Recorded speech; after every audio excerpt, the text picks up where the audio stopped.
మొన్ననే ప్రధానమంత్రి సెషెల్స్ పర్యటన పూర్తి చేసుకొచ్చారు. 3 రోజులు అక్కడ ఉన్నారు. చిన్న దేశం, 1.5 లక్ష జనాభా అయినా అక్కడ 3 రోజులు గడిపారు. ఆ గడిపిన తరువాత కొద్ది రోజులు కూడా కాలేదు, మళ్ళీ విదేశయాత్రకు బయలుదేరుతున్నారు. ఈసారి ఒక్క దేశం కాదు, 3 దేశాలకి 6 రోజుల పాటు, అంటే వరుసగా 6 రోజులు ప్రధానమంత్రి దేశం వదిలి 3 దేశాల్లో పర్యటించబోతున్నారు. ఎందుకు పర్యటించబోతున్నారు, ఆ దేశాల ప్రాధాన్యం ఏంటి, ఇదే ఈరోజు రాకాలోకంలో తెలుసుకుందాం. రాకాలోకంకి మీ అందరికీ స్వాగతం. జై హింద్ మిత్రులారా. ప్రధానమంత్రి నరేంద్ర మోదీ మళ్ళీ విదేశ పర్యటనకు వెళ్తున్నారు. జూలై 6 నుంచి 6 రోజుల వరకు 3 దేశాల పర్యటనకు వెళ్తున్నారు.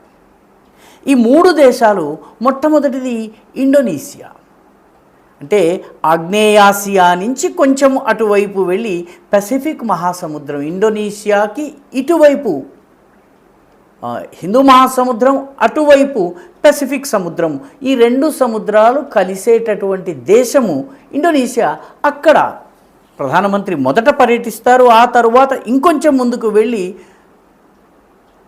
ఖండం, దేశము ఒకటే అయినటువంటి ఆస్ట్రేలియాలో పర్యటిస్తారు. ఆ తర్వాత 3వ చరణం, 3rd లెగ్, న్యూజిలాండ్లో పర్యటిస్తారు.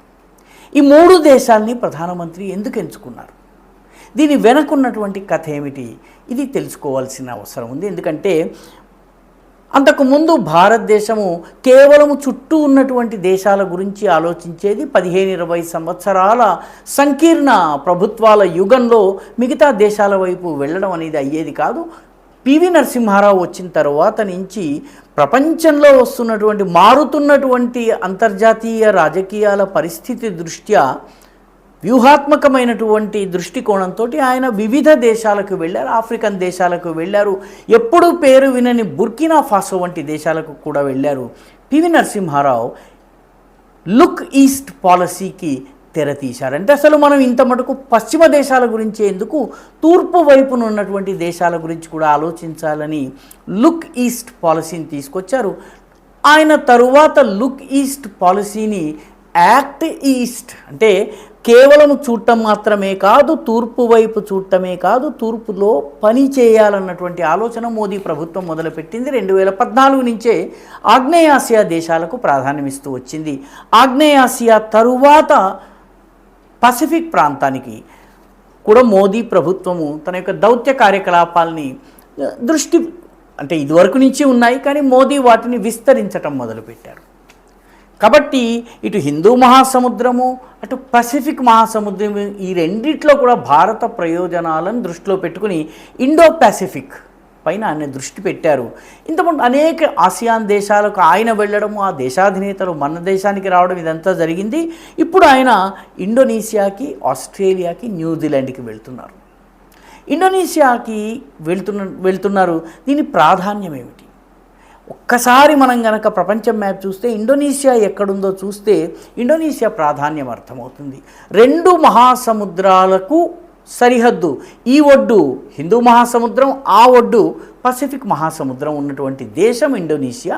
ఈ ఇండోనేషియా నుంచి అక్కడ 3 చాలా కీలకమైన జలసంధులు ఉన్నాయి. ఒకటి మలక్కా, రెండవది సుండా, మూడవది లుంబోక్. ఈ 3 జలసంధుల నుంచే హిందూ మహాసముద్రము, పసిఫిక్ మహాసముద్రము, ఈ రెండింటిని కలిపేటటువంటి మార్గాలు, జల మార్గాలు ఉన్నాయి. ప్రపంచంలోని అత్యధిక రవాణా, ముఖ్యంగా చైనాకి సంబంధించిన 90% ఈ మలక్కా స్ట్రెయిట్స్ మీదుగానే వెళ్తుంది. ఈ మలక్కా స్ట్రెయిట్స్కి అత్యంత సమీపంలో మనకు అండమాన్ నికోబార్లు ఉంటాయి.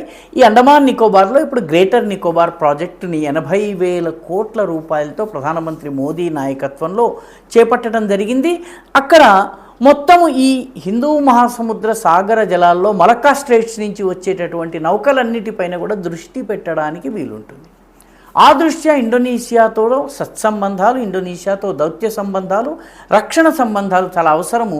2018లోనే మనము ఇండోనేషియాతోటి సమగ్ర వ్యూహాత్మక భాగస్వామ్యం, కాంప్రిహెన్సివ్ స్ట్రాటజిక్ పార్ట్నర్షిప్ ఒప్పందాన్ని చేసుకున్నాము. ఆ తర్వాత ఇండోనేషియాకి బ్రహ్మోస్ని సరఫరా చేసే విషయంలో కూడా చర్చలు జరుగుతున్నాయి.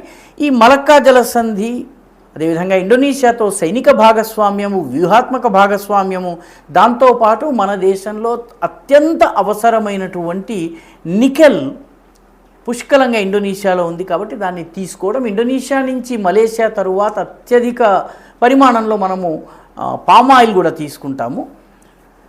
ఈ రకంగా మొత్తం ఈ ప్రాంతంలో మన దేశం నుంచి కూడాను అనేక వస్తువులు ఇండోనేషియాకి ఎగుమతి అవుతాయి కాబట్టి ఇండోనేషియాకి మొట్టమొదటి పర్యటన ఆయన చేస్తున్నారు. ఇండోనేషియా తరువాత రెండవ దేశము ఆస్ట్రేలియా.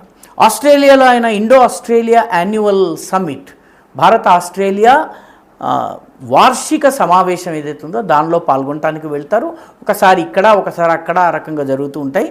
దాని తర్వాత ఇండియా ఆస్ట్రేలియా సిఈఓలు ఎవరైతే ఉన్నారో వాళ్ళ సమావేశంలో పాల్గొంటారు. అదేవిధంగా స్టూడెంట్లకు సంబంధించి ముఖ్యంగా విద్యార్థులు ఎక్కువ మంది ఆస్ట్రేలియాలో చదవడానికి వెళ్తున్నారు కాబట్టి భారత విద్యార్థులు వాళ్లకు సంబంధించి వాళ్ళ ప్రయోజనాల్ని పరిరక్షించే విషయంలో, వాళ్ళకి అదనపు సదుపాయాలు కల్పించే విషయంలో చర్చించేందుకు ప్రధానమంత్రి ప్రధానంగా ఆ ప్రాంతాన్ని ఎంచుకున్నారు. అంతేకాకుండా క్రిటికల్ మినరల్ సరఫరా కావచ్చును, మ్యారిటైమ్ సెక్యూరిటీ, సముద్ర జలాల భద్రతకు సంబంధించిన విషయం కావచ్చును, అదేవిధంగా ఈ ప్రాంతంలో ఉమ్మడి రక్షణ భద్రత చర్యలు చేపట్టేందుకు ఈ ఆస్ట్రేలియా పర్యటన చాలా కీలకమైంది. ఆస్ట్రేలియా తర్వాత న్యూజిలాండ్కి ప్రధానమంత్రి వెళ్తున్నారు. న్యూజిలాండ్కి గత 40 సంవత్సరాల్లో భారత ప్రధానమంత్రి వెళ్ళలేదు. బహుశా ఇందిరాగాంధీ చిట్ట చివరి ప్రధానమంత్రి, ఎందుకంటే 84 నుంచి రాజీవ్ గాంధీ ప్రధానమంత్రి అయ్యారు. ఆయన మొదటి 1-2 సంవత్సరాలు ఆయన అంతర్గతమైనటువంటి అంశాలపైనే దృష్టి కేటాయించారు కాబట్టి ఇందిరాగాంధీ తరువాత న్యూజిలాండ్కి వెళ్తున్నటువంటి మొట్టమొదటి ప్రధానమంత్రి నరేంద్ర మోదీ. అక్కడ కూడాను భారత ప్రవాసీ భారతీయులు, వాళ్ళ ప్రయోజనాలు, భారత న్యూజిలాండ్ వ్యాపార సంబంధాలు, అదేవిధంగా ఇరు దేశాలకు సంబంధించిన క్రిటికల్ మినరల్స్, మిగతా జల సంపద, సాగర జలాల భద్రత, వీటి గురించి చర్చించేందుకు ప్రధానమంత్రి వెళ్తున్నారు. అంటే నెమ్మదిగా లుక్ ఈస్ట్, పివి నరసింహారావు హయాంలో ప్రారంభమైన లుక్ ఈస్ట్ తరువాత యాక్ట్ ఈస్ట్గా మారింది. యాక్ట్ ఈస్ట్ నుంచి యాక్ట్ ఫార్ ఈస్ట్గా మారింది. అంటే ఆగ్నేయాసియా దేశాలు, ఆసియాన్ దేశాల వరకు వెళ్ళింది.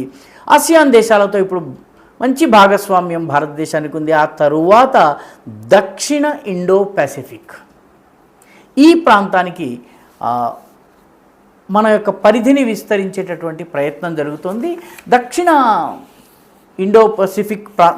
పసిఫిక్ ప్రాంతము అతిపెద్ద సమస్య, ముఖ్యంగా ఆస్ట్రేలియాకి అతిపెద్ద సమస్య చైనా నుంచి. యుద్ధపరమైనటువంటిది కాదు కానీ ఆస్ట్రేలియాకి సంబంధించిన వాణిజ్యంలో చైనా భాగస్వామ్యము, ఆస్ట్రేలియా కోరుకోని చైనా జోక్యం పెరుగుతోంది. దీని పట్ల అక్కడ ఉన్నటువంటి ప్రభుత్వంలో చాలా అసంతృప్తి ఉంది. ఈ దృష్ట్యా ప్రధానమంత్రి మోదీ పర్యటన చాలా కీలకమైనది. కాబట్టి 3 దేశాల పర్యటనని ఆయన జూలై 6 నుంచి చేపట్టబోతున్నారు. మొన్న సెషెల్స్ యాత్ర ఆయన ముగించుకుని వచ్చారు. సెషెల్స్ మనకి ఎంత ప్రధానమైనదో గతంలో రాకాలోకంలో ఒక వీడియోలో వివరించడం జరిగింది. హిందూ మహాసముద్ర భద్రత పరంగా, హిందూ మహాసముద్రంలో మన యొక్క ప్రయోజనాల్ని కాపాడే దిశగా సెషెల్స్ ఎంత ముఖ్యమో, పసిఫిక్ ప్రాంతంలో ముఖ్యంగా దక్షిణ పసిఫిక్లో మన ప్రయోజనాల్ని కాపాడడం కోసము ఇటు ఇండోనేషియా, అటు ఆస్ట్రేలియా, ఆ తర్వాత న్యూజిలాండ్ అత్యంత కీలకమైనటువంటి దేశాలు. ఈ 3 దేశాలని ప్రధానమంత్రి ఒకే పర్యటనలో 6 రోజులు కవర్ చేసి రాబోతున్నారు. ఈ వీడియో మీకు నచ్చినట్టయితే లైక్ చేయండి, షేర్ చేయండి, ఈ ఛానల్కి సబ్స్క్రైబ్ చేయండి. మీ అభిప్రాయాన్ని కమెంట్ల రూపంలో తప్పనిసరిగా పంపించండి.